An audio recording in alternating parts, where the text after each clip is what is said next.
चलो अब हम स्वर संधि का दूसरा प्रकार पढ़ते। कौन सा ही संधि? गुण स्वर संधि। कौन सी संधि? गुण स्वर संधि। जब छोटा और बड़ा के बाद क्या बोलेंगे? छोटा और बड़ा के बाद छोटी और बड़ी आए, और का छोटाऊ या बड़ाऊ आए। ठीक है ना? मतलब छोटवा बड़वा के बाद छोटाई और बड़ी या छोटाऊ और बड़ाऊ या फिर क्या ऋषि आए तो क्रमशः जी क्या हो जाते? ए ओ अर हो जाते हैं। वहां पर कौन सी संधि होती है? दीर्घ स्वर संधि। ठीक है ना? इसकी टैग है ए ओ अर। ठीक है ना? हम बोलेंगे कि ए ओ अर आए तो कौन सी संधि? गुण स्वर संधि। कौन सी संधि? गुण स्वर संधि। कौन सी संधि?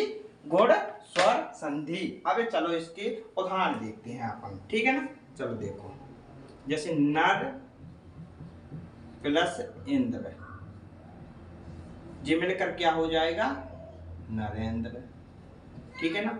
और देखते, जैसे एक देखते हैं अपन महा प्लस ईश। ठीक है, महा प्लस ईश, तब क्या आएगा? महेश। क्या होगा? महेश। ठीक है ना?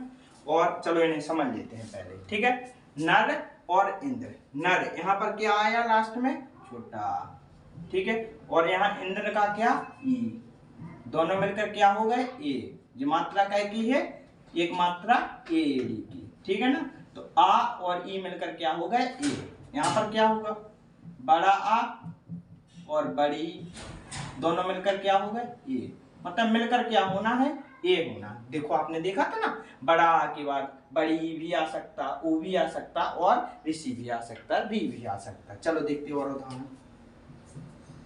तीसरा है पर प्लस उपकार। ये दोनों मिलकर क्या हो जाएगा? परोपकार। क्या हो गया? परोपकार। ये कै की मात्रा है? ओ की मात्रा है। कै की है? ओ की। ठीक है, एक और देखते हैं अपन, महा और उदय, दोनों मिलकर क्या बन जाएंगे? महोदय। महोदय। इसकी एक और पहचान है कि एक मात्रा देखे तो कौन सी संधि? गुण स्वर संधि। कौन सी संधि? गुण स्वर संधि। ठीक है, चलो देख रहे हैं अपन। पर में का है? पे छोटा, ई में का है? छोटा।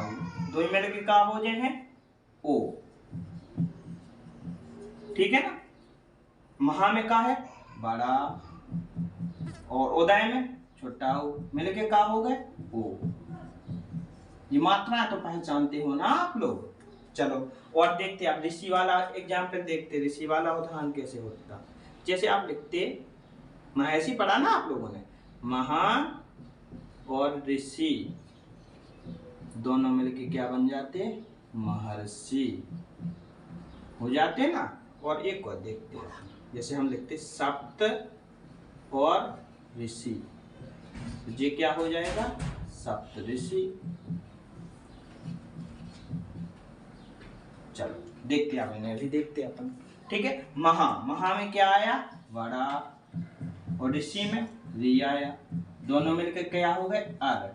अर जी आपको उच्चारण में मिलेगा, जैसे अपन बोलते महर्षि, अर आया ना। ठीक है, उसी प्रकार इसमें देखते हैं अपन। सप्त में क्या है? छोटा आ, और यहाँ पर क्या है? री, दोनों मिलकर क्या हो गए? अर। बोलते ना सप्तर्षि। क्या होता? सप्तर्षि। तो इसकी टैग क्या है? हम बोलेंगे ए ओ आर आए तो कौन सी संधि? गुण स्वर संधि। ए ओ आर आए तो कौन संधि? गुण संधि। चलो अब देखते हैं हम स्वर संधि का तीसरा भेद, वृद्धि स्वर संधि। कौन सी संधि? वृद्धि स्वर संधि। जब छोटवा और बड़ा के बाद क्रमशः ए और आई आए तो क्या हो जाता है? आई हो जाता है। ठीक है ना? और छोटवा और बड़वा के बाद क्या आए? ओ और औ आए तो क्या हो जाता है? औ हो जाता है। ठीक है ना? इसकी टैग है, हम बोलेंगे आई और औ आए तो हम कहें आई और औ आए तो कौन सी संधि? वृद्धि संधि। और सीधी साधी पहचान है कि दो मात्राएं दिखाएं तो कौन सी संधि कहलाए? वृद्धि स्वर संधि। इसके उदाहरण देखते चलो। जैसे एक उदाहरण है 1 प्लस 1 मिलके क्या हो जाए 1 के 1, ठीक है ना। इसका चलो विस्तार करते हैं, अपन बाद में करेंगे, पहले अपन लिख लो सदा प्लस यो क्या हो जाएगा जी सदैव, ठीक है। अब तीसरा लिखते हैं अपन दंत प्लस ओष्ठ जी हो जाएगा दंतोष्ठ। और एक और लिख लो अपन, आपने देखा होगा महा प्लस औषधि मिलकर क्या हो जाएंगे जे महौषधि। चलो अब देखते परिभाषा से मेल खाता कि नहीं खाता, चलो देख रहे हैं अपन। जैसे यहाँ पर क्या है का के बाद आ, हमने बताया था कोई भी व्यंजन या अक्षर बिना स्वर के नहीं बोला जा सकता ना लिखा जा सकता। यहाँ पर क्या है ए, आ के बाद ए आया मिलके क्या हो गया आई, ये दो मात्रा काय की होती हैं आई की होती हैं, ठीक है ना।